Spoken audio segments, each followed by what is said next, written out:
Shalom Aleichem. Donc, on a posé la question, quel est une des comportements qui est le plus horrible pour Akadosh Baruch Hu? La réponse, elle est, on va le voir tout de suite, les psukim.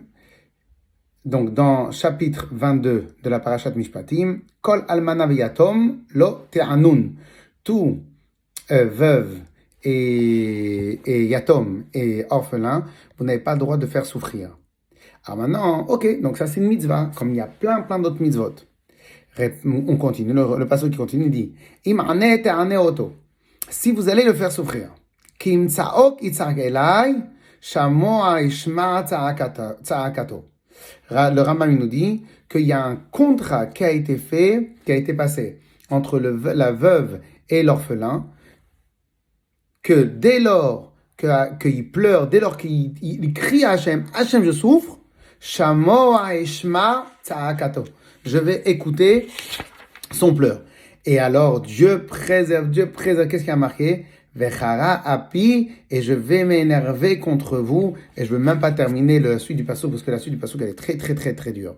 Et donc, qu'est-ce que tu vois de là? Tu vois de là comme ça, que les rares fois où Hachem dit, il va s'énerver, c'est quoi? C'est l'idolâtrie, les pires avérotes.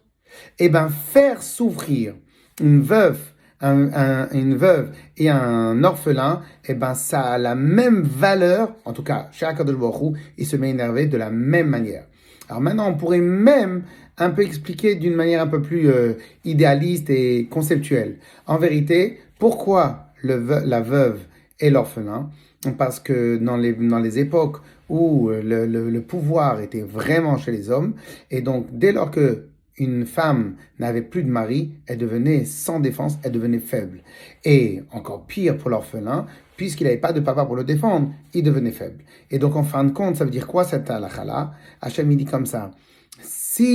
Donc l'interdiction elle est, la pire chose pour Hachem, c'est lorsque quelqu'un de fort fait souffrir le faible, ou on pourrait dire d'une manière un peu plus fine, tout abus de pouvoir. Dès lorsque maintenant il y a quelqu'un de faible, et lorsque maintenant il y a quelqu'un de fort, et la personne de fort abuse de son pouvoir sur la personne de faible, et bien chez Akadosh Baruch Hu, c'est quelque chose de très énervant. Alors en vérité, pourquoi? On pourrait dire tout simple, parce que le vrai fort, c'est Akadosh Baruch Hu. Et Akadosh Baruch Hu et Hachem lui-même, il n'use jamais de sa force, il laisse toujours la chance et la rechance, et il laisse toujours chacun faire tchouva, il laisse toujours à tout le monde la possibilité. Au début, il prévient la personne, et lorsque maintenant il va pour punir, mais la personne a fait tchouva, tout de suite il se retient. Et donc en fin de compte, Akadosh Baruch Hu, que lui mérite toute la possibilité d'utiliser de sa force, parce que lui c'est le fort, et bien en fin de compte, il ne supporte pas quand quelqu'un d'autre use de sa force.